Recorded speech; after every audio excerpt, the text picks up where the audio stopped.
or what individuals may be associated with this. You want to find out how it's wired, where the wires come from, what type of detonation device it is, what kind of explosive material is in there, if it is a pipe, where the pipe come from. There are a number of leads that can come from just examining that forensic evidence, and so you don't want to destroy that if at all possible. Real quickly before I let you go, and you know, I appreciate you being with us this afternoon as the news warrants, where we may come back to you. New York, D.C., Florida. This isn't just one crime scene. But it impresses you, at least from when we were talking while we were watching that news conference together, that there are so many similarities that are being even talked about openly from authorities among these devices. Why? Yeah, exactly, and it was mentioned in a press conference about the similarities because, you know, it does start to suggest that they may have all gone out at the same time by individuals who had kind of a cooperative effort to do this, and making sure that maybe they all arrived around the same time, give or take 24 hours, and depending upon processing facilities. And so I think that's something very important here, because I think you start to see similarities, and we don't want to be, we don't want to be confused by similarities to say they're not going to try something different or couldn't manifest itself elsewhere. Copycat or something. However, like that. It does start to suggest that maybe it's contained within an individual, a small group of people, and maybe those people able to get to quickly and mitigate any future incidents. Bill Daley, thank you very much for being with me. We are awaiting remarks from President Trump now at the White House, where we expect him to speak on the suspicious packages sent to former President Obama, Hillary Clinton, CNN's headquarters here in New York City, and the Miami office of Democrat Congresswoman Debbie Wasserman Schultz. All of those on the list right now. The White House swiftly condemned with this statement attempted violent attacks this morning and vowed to hold anyone behind them accountable. Chief White House correspondent John Roberts has been with us covering this at the White House. John, this latest reaction that we await is actually at a news conference, or a signing, if you will, for a bill on opioids. But the president now expected to talk about this. Yeah, it's an event that is going to happen at 2 o'clock this afternoon in the East Room, and it's a very ceremonial type of event. When you have things there, it's very formal.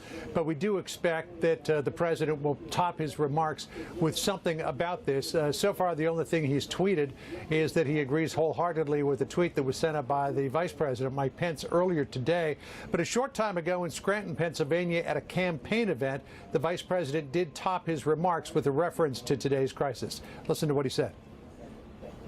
These cowardly acts are despicable and have no place in American society.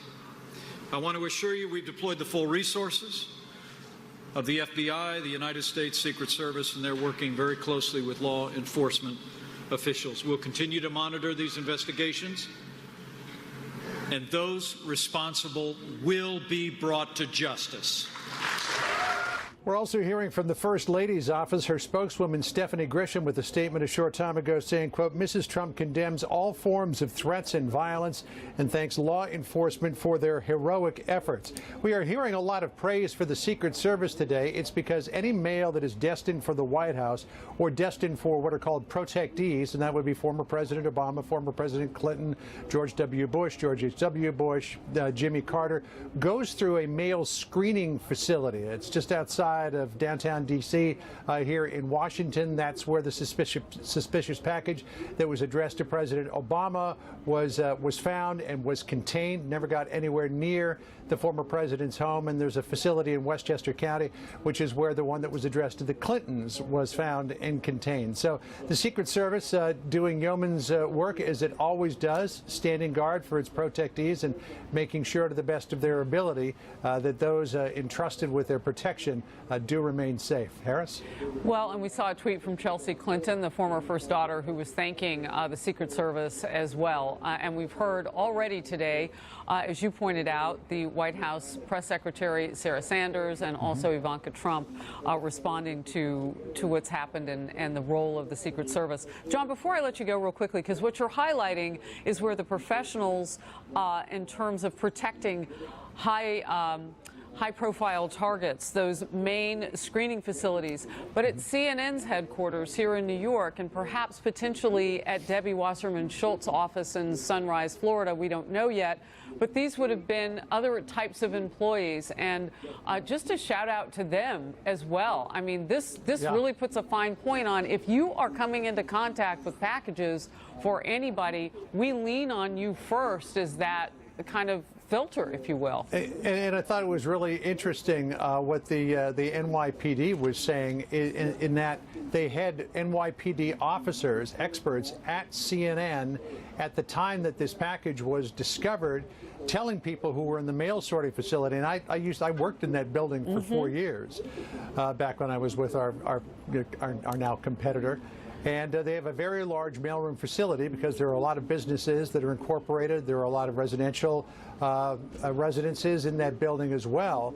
So it's interesting that the NYPD was actually on scene briefing people when they discovered the suspicious package there. That's what John Miller said. John Roberts, thank you very much always for your reporting. We'll come back to you as the president. Now we await his remarks at that opioid event, likely to talk about what has happened today with suspicious packages found now in different locations. Let's bring in Ted Williams, a former detective with the Washington, D.C. Police Department. And Ted, because I just said this is not just in upstate New York City, it's also in your area of D.C. because of that main screening facility where a package potentially going to the Obama's residence. And I want to get just basically the latest word that you have on what's happening. Well, here in Washington, D.C. right now, Harris, the law enforcement are in a heightened state of alert, not only at the Obama office where this package was sent, but also, you know, this is the seat of government, Washington, D.C. And so as a result of that, law enforcement is very concerned about various legislators on the Hill also. Well, and, you know, we are waiting. We are slow to jump in on all of the talk that's happening from different offices which say that they're finding devices and so on, because we really want to be able to report that with more specificity and confirmation. But there are others on the Hill who say, you know, that things are happening at different locations and offices. We can confirm, because we have a crew there at Debbie Wasserman Schultz's office, former chairwoman for the DNC, and that's in Sunrise, Florida. They had an evacuation there. Well, you know, Harris, all over the country right now, we are paralyzed. It is without a doubt that this is an act of terrorism. And so these offices, and I was happy that you mentioned Wasserman Schultz's office, because everyone now needs to be very vigilant about what is going on here. We don't know. We understand that these were relatively crude devices, meaning they may not have had the sophistication of a bomber, but most of these bombers have a signature, as we know. The bad thing is that this has happened. The good thing is that these bombs have been found intact, and they are at the FBI lab, and I can unequivocally tell you that they will be able to turn up something dealing with the perpetrator. As a matter of fact, most of the federal law enforcement agencies already have a list of alleged possible perpetrators in these kinds of actions. Interesting. You know, one of our guests earlier said that this would be a forensics bonanza once they collect all of these devices and looking for any sort of similarities or connections. And we've already been told over and over today by authorities that they feel strongly that these devices are similar in some important ways. Last quick thought from you on that, Ted. Well, that's excellent. I was somewhat surprised that the New York put out the similarities at this early stage in the investigation. But I have a feeling that with the white powder, the DNA information and evidence there, that they will be able to bring the perpetrator or perpetrators to justice very soon. Ted Williams, thank you very much. Often lean on your expertise at times like this. Appreciate it. My pleasure. Fox News Alert now. You just heard Ted and I talking about it. And now, new video of a bomb squad member in full armor in the Florida office of Congresswoman Debbie Wasserman Schultz area. Police confirming That office received a suspicious package through the mail today. Bringing in now our correspondent, Phil Keating, live in Sunrise, Florida. So, Phil, as this was making its way, reports, and then we saw social media dribs and drabs, all of a sudden there was an evacuation. Take us through it. Yeah, this all happened around 11 a.m., Harris, and this is after yesterday's George Soros suspicious package, explosive device found at his mansion in New York, and then the President Clinton and Hillary Rodham Clinton package discovered last night, but first reported this morning, and then, of course, the CNN situation, and then number 4 suddenly became Congresswoman Debbie Wasserman Schultz's office, and this is it in the gray building behind me. And the main entrance is where you saw that bomb squad go in there.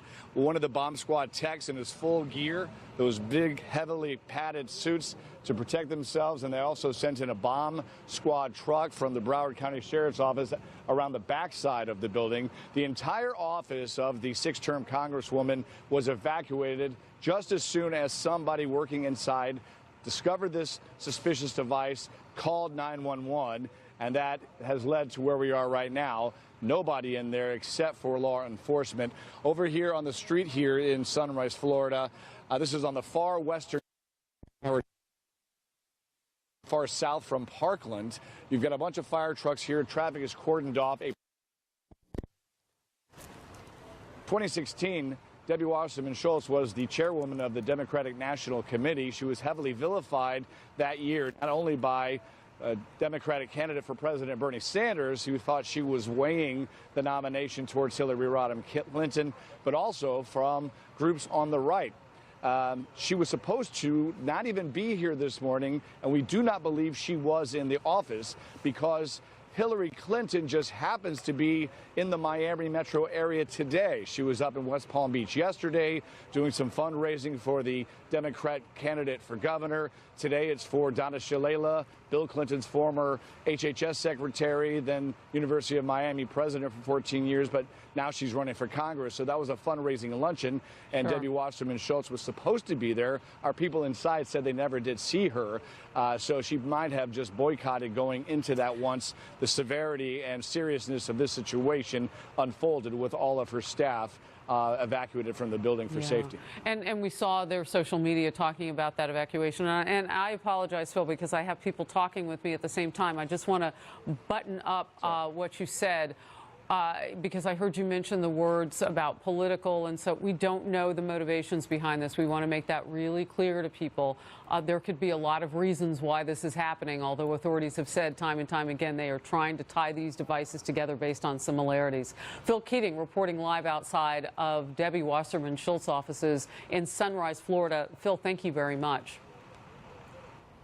For more, I want to bring in now Pat Brosnan, former New York City Police detective. And Pat, so glad to have you along here. I do want to talk with you, though, about a wider scope, because now we have upstate New York, Chappaqua, where a device was found. You just heard Phil Keating saying on Monday there was a device found at the home of well-known Democrat donor George Soros, and that was found again on the perimeter, but could have potentially been bad because that's not a political office, that's his home.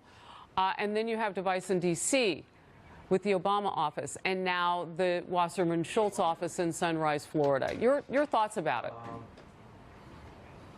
Well, it's extraordinary on every level, Harris. The fact is we haven't had a well-coordinated multiple attack scenario since the Weather Underground and the FALN back in the 70s and early 80s in New York City. So this is both equal parts terrifying and extraordinary. But to your point, very difficult in terms of complexity of investigation because you're looking at multiple crime scenes in multiple states and no true and sustained coherence between prospective targets, as you pointed out.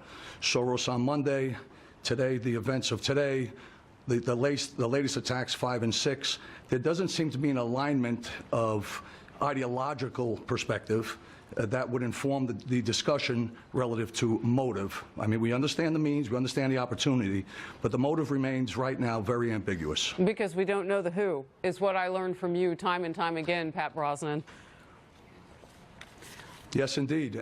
Very well. And you're an excellent student, Harris. 'Cause the fact Thank is, you. Without the who, It's very, very difficult to connect the dots. Yeah, for the it's what? reading tea leaves. So let's talk about the fact that none of these devices has detonated on its own or remotely, as far as we know. I don't even know if they'd have that kind of capability, because everything I'm learning is that they're pretty basic, rudimentary type devices. But I suppose anything can blow up. Exactly. And it's important to make the distinction from the onset that they're pipe bombs. They're not letter bombs. They're far more lethal. They're designed for multiple fatalities and multiple injuries. So another element of the terrorization involved in this, a very, very serious device. But the fact that they didn't blow up is premature to speculate on the reason for that.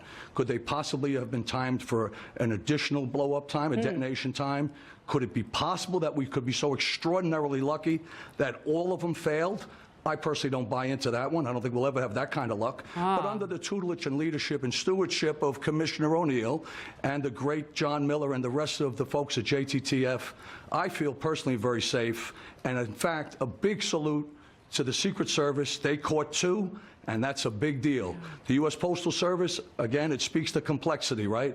We're in a democracy. Can they catch and intercept every device? I think it's an unreasonable demand, but these are different days indeed. Well, let me tell you how blessed they are over at the CNN Time Warner Center. I mean, that went through a mailroom. I don't know if you could hear John Roberts. He used to work in that building. It went through a mailroom where there were residences. It isn't just CNN. It wasn't that much specificity to get it into their newsroom, but that put a whole bunch of people in harm's way. And why do we think that? Because they loaded it up on a truck that looked like something that was designed at NASA and put it in that bomb truck and took it away from here to do what they needed to do with it, whether either take it apart, you know, try to not have to detonate it or whatever, to try to save as much of the material as they possibly could. Well, I got to tell you, the folks at CNN should count their lucky blessings. They had the equivalent today of a Powerball win. That is some extra terrifying stuff. And the fact is, as mentioned earlier by your FBI correspondent, the fact is these devices will genuinely and likely release a treasure trove of prospective clues and breadcrumb trails that will help to identify the likely perpetrators here, because there's going to be all manner of intricacies of clues and layering of purchase dates and all kinds of stuff that'll be done. So that's why it's very important that they don't detonate out in Rodman's Neck in the Bronx. But when you see that big bomb squad truck ferry that away and it was inside the building, that is a Powerball day. So thank God, very, very close. Thank the good Lord indeed. Terrifying stuff. And you hear that acronym. IED, improvised explosive device, is what they have called it, in addition to being a pipe bomb, and it's jarring to hear it. Pat Brosnan, thank you very much. My pleasure. Let's bring in Chief Intelligence